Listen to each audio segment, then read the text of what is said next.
5 segundos.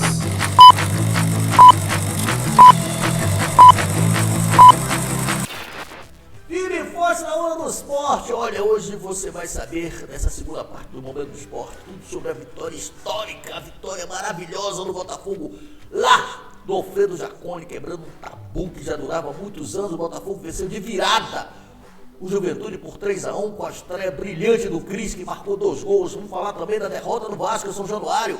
O Vasco que perdeu para o Corinthians em São Januário. O Vasco decepcionou sua galera. A seleção brasileira que foi convocada hoje, neste exato momento, está sendo convocada. A seleção brasileira, no momento em que a gente está gravando esse vídeo, a seleção brasileira está sendo convocada. E eu vou passar aqui mais ou menos, claro que estamos falando no mesmo horário, eu vou passar aqui o que nós achamos que poderia pintar também aqui na seleção brasileira. E também o Campeonato Brasileiro, a 21ª rodada, todos os resultados, né, a classificação. Você vai curtindo desde distante aqui do Momento do Esporte que está começando.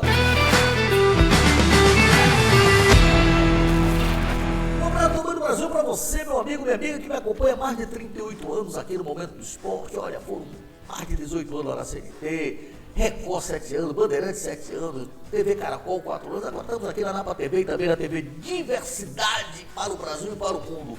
Eu já vou abrir o programa falando da convocação da seleção brasileira que está acontecendo neste exato momento. Estamos gravando o vídeo e a seleção está sendo convocada. E a expectativa é muito grande, né? Claro, pelos jogadores aí, e segundo o técnico Carlo Ancelotti, ele vai priorizar um pouquinho os brasileiros, né? Então, muitos clubes estão todo mundo com de antena ligada, porque podem pintar aí o Brazão do Santos, o Léo Pereira do Flamengo, tudo cara novo. São 9 caras novas que estão aí na expectativa de serem convocados, né? O Vitinho do Botafogo, até o Paulo Henrique, que está jogando para Dedé, o Paulo Henrique do Vasco, só que ele está com problema, não participou desse último jogo. O Kaique Bruno do Cruzeiro, o Jean Lucas do Bahia, meio-campista que fez a base do Flamengo, o Marco Antônio que voltou da Europa, está jogando para Dedé do São Paulo, o Kaique Jorge, esse é figurinha carimbada, artilheiro do campeonato, joga pelo Cruzeiro, e o Samuel Lima do Flamengo, né, que também veio para o Brasil, voltou para o Brasil e está jogando uma bola redondinha. Aí o telespectador me pergunta, e o Neymar? O Neymar continua com problema de edema, né, na coxa. O Neymar joga um jogo, fica 3 fora, não sei. Vamos torcer para que na Copa do Mundo, a última convocação, ele possa estar 100% e faça parte desta seleção. Então, só confirmando, o Brasil vai fazer os últimos 2 jogos pelas eliminatórias, no dia 4, contra o Chile no Maracanã, e depois vai lá para as alturas jogar contra a Bolívia no dia 9. Então, depois são mais alguns amistosos contra a Coreia e Japão, né, em outubro. Aí sim, começa em janeiro já os preparativos para a Copa do Mundo. Saindo da seleção brasileira, vamos entrar no Brasileirão 2025, que olha, tá bombando. E tivemos a 21ª rodada do Campeonato Brasileiro, que começou no sábado e termina hoje, com os seguintes resultados. Você já vai curtir aqui na telinha da Napa TV os resultados dos jogos. Tá ali, olha. O Fluminense foi derrotado pelo Bragantino por 4-2. O Cruzeiro venceu o Internacional em casa, 2-1. Mais uma grande atuação do Caio Jorge. O Grêmio empatou em casa com o Ceará 0-0. O Vasco perdeu em casa para o Corinthians 3-2 para o Corinthians. O Bahia venceu em casa, fez o dever de casa, venceu o Santos por 2-0. O Mirassol venceu o Fortaleza lá no Castelão. Ah, Fortaleza, pelo amor de Deus. 1-0 Mirassol. O Botafogo quebrou um tabu de vários anos em cima do Juventude, ganhou de virada 3-1. São Paulo venceu o Atlético Mineiro por 2-0. E hoje teremos o complemento da rodada com 2 jogos, né? O Palmeiras que vai enfrentar o Sport, lanterna do campeonato, vai ser mamão com açúcar, lá no Allianz Parque.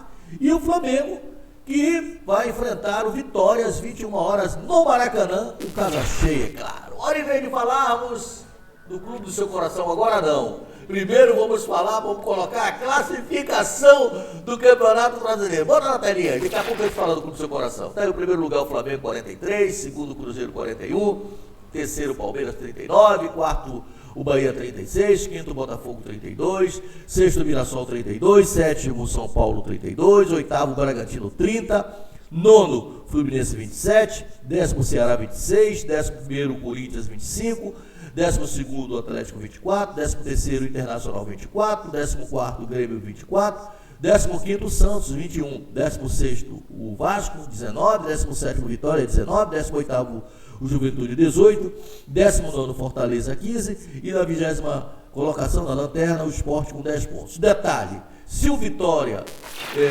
ganhar hoje, ele empurra o Vasco, não vai ganhar, mas se ganhar, empurra o Vasco para a zona de rebaixamento. E o Juventude teve tudo para sair da zona de rebaixamento, né? Estava invicto em casa, mas graças a Deus que o Botafogo foi lá e meteu 3 ameixas com uma atuação de gala da nova contratação do Botafogo, que já a gente falar. E agora, onde vem de falarmos do Clube do Seu Coração.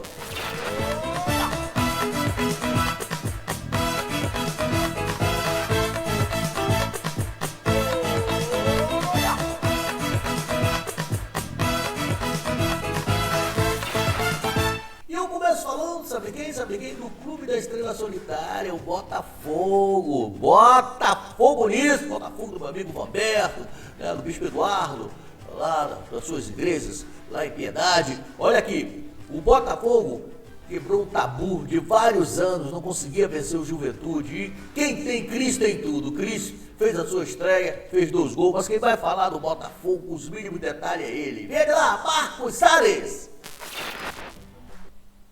Fala, Napoleão Nascimento, tudo bem? Forte abraço para você, para Tony De Luca, para Eros Love e também para Dani Nascimento.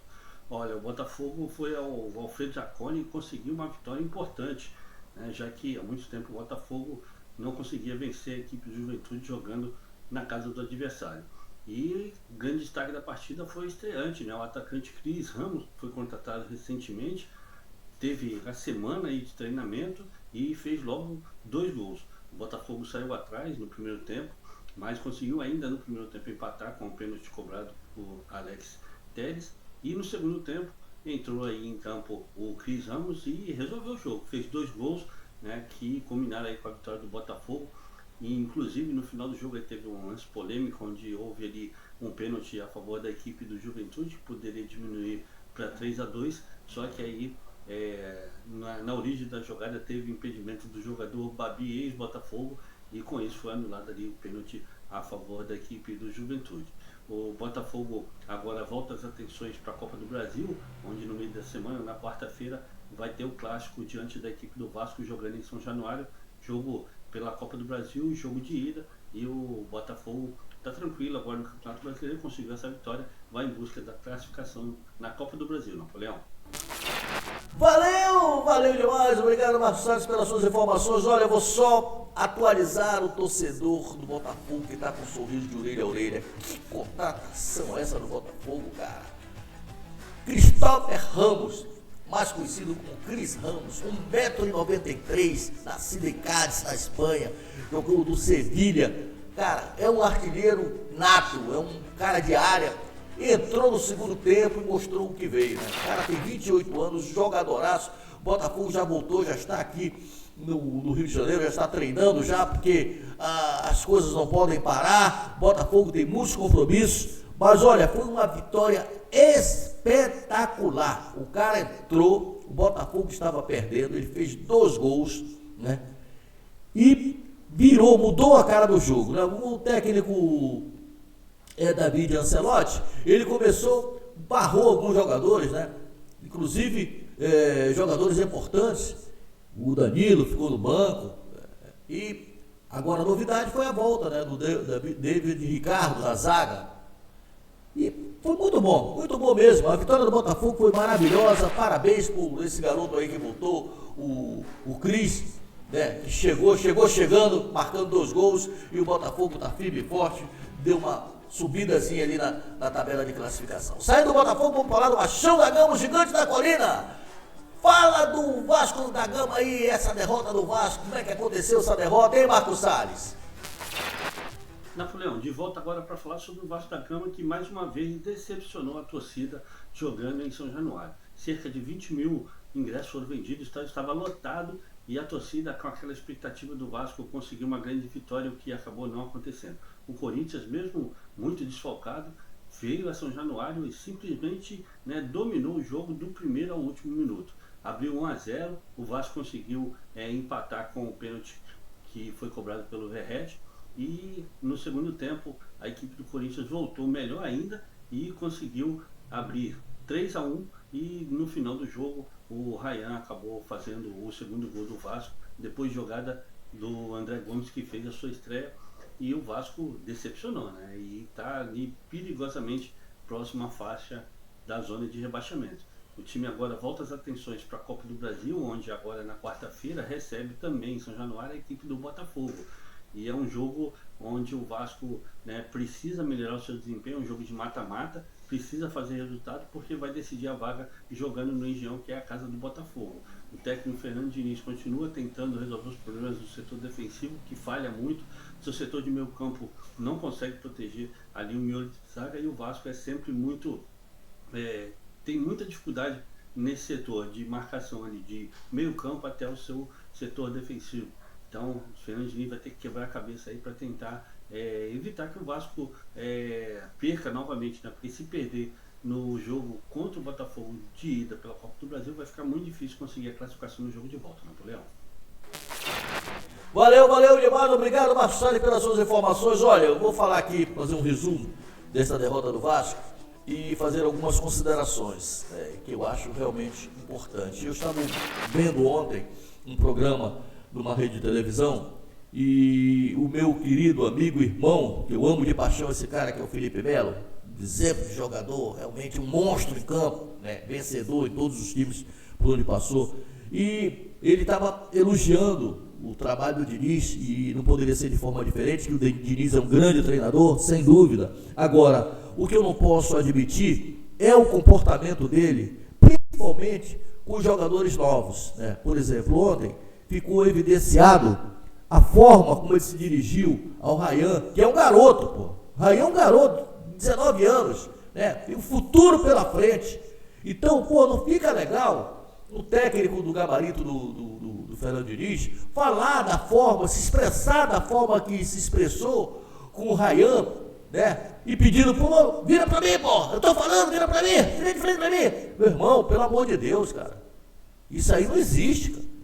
Tanto é que quando o Ryan fez o gol, ele nem comemorou, né? Ele estava realmente totalmente, sabe, irritado. Caramba, pô, tem que ter uma maneira educada de falar com os atletas, pô. Pelo amor de Deus. Eu sei que é o jeitão dele, né? O Felipe Melo falou que às vezes ele se excede realmente, mas depois pede, não vai pedir desculpa depois, não adianta, o Fernando Diniz, não adianta. O momento ali é que é o mais importante, cara. Pô, você fica falando asperamente com o jogador, mexe com o emocional do jogador. Eu posso falar pra vocês que já fui jogador, pô. Quero ver ele falar dessa forma com o Coutinho. Quero ver. Se o Coutinho errar, duvido. Duvido que faz dessa forma com o medalhão. Só fala com o garoto, cara. O garoto tá começando, né? Agora mexe com o emocional. Vitória merecida do Corinthians, merecida. O Corinthians jogou mais, muito mais do que o Vasco. Soube preencher os espaços, não deu espaço para o Vasco jogar. O técnico Dorival Júnior montou o time inteligentemente. O Corinthians veio com desfalque de muitos jogadores importantes, sobretudo o Yuri Alberto, o Betis, jogadores importantes, né? Até o Tades ficou no banco, não jogaram, né? Então, ele soube, promoveu a garotada, tá? Esse tal de esse Guilherme, meu Deus, de Gui Negão, cara, o cara o lateral esquerdo do Corinthians é muito bom. O Mateuzinho jogou pra caramba. O time do Corinthians jogou bem, ganhou o jogo porque jogou com inteligência, anulando as principais jogadas. Aí o comentário, começaria com, ele colocou o Verratti no banco. O Verratti entrou no segundo tempo, acabou fazendo gol de falta, de pênalti, perdão. Mas, meu amigo, o Verratti não pode ficar de fora de time nenhum. Ele é o artilheiro do time. Tem que montar o esquema do jeito que estava pro Verratti, porque deu de 6-0 no Santos sem o Verratti. Pelo amor de Deus, cara. Eu falei aqui, vou falar milhões de vezes. O raio não cai duas vezes no mesmo lugar. Esqueçam aquele jogo do Santos. O Santos deixou o Vasco jogar à vontade. O Santos não teve marcação, os caras estavam querendo derrubar o Kleber. Estavam querendo derrubar o Kleber Xavier, e derrubaram. Não marcaram, tem uma avenida ali no meio de campo, o Vasco tocava a bola ali do jeito que queria. Teve ontem, o jogo de ontem. O técnico do Corinthians preencheu os espaços, não deixou o Coutinho jogar, que é a cabeça pensante. O David, que foi o grande nome, não tocou na bola. As principais. Depois ele botou o Nuno Moreira no meio, aí vem dizer que o Nuno Moreira sabe jogar. O Nuno Moreira é jogador de beirada, não adianta botar no meio, que ele não é criativo. Então são coisas que aconteceram que não podem acontecer. Mais um exemplo de uma falha ali no miolo ali da entrada. Elogiou o Hugo Moura. Meu amigo, cada macaco no seu galho. O Fernando Diniz, ele tem essas coisas, esse negócio de improviso e tal. Ou será que o Vasco não fica um zagueiro ali, cara? Para botar o Hugo na posição que ele sabe jogar, que é a cabeça de área? Pelo amor de Deus. O Vasco tem que tomar cuidado, hein? Aí beirando, bambeando ali, pertinho da zona de rebaixamento. E quando o time fica ali, aí a coisa se complica. E tem agora uma pedreira, né? Copa do Brasil, vai jogar contra o Botafogo. 2 jogos, primeiro jogo em São Januário. Então, meu amigo, tem que alguma coisa de bom acontecer, né? Gostei desse jogador que entrou no segundo tempo. Entrou mostrando serviço também. Muito bom jogador. Vamos aguardar. Vamos aguardar que os ventos soprem favoráveis ao Vasco em São Januário. Nós estamos colocando um ponto final, então, aqui no Momento do Esporte. Na quarta-feira tem muito mais falando da convocação, dos jogadores que foram convocados, da Copa do Brasil, do Campeonato Brasileiro, da vitória do Flamengo, que vai acontecer hoje no Maracanã também. Vamos falar de tudo aqui no Momento do Esporte. Se você que não é inscrito, inscreva-se no nosso canal. Dê essa moral aí pra gente. É o canal secundário da Napa TV. Momento do Esporte, Napa TV. Inscreva-se no nosso canal e dê o seu like. Muito obrigado pela audiência. A audiência não se cobra. Quarta-feira estamos de volta. Tchau!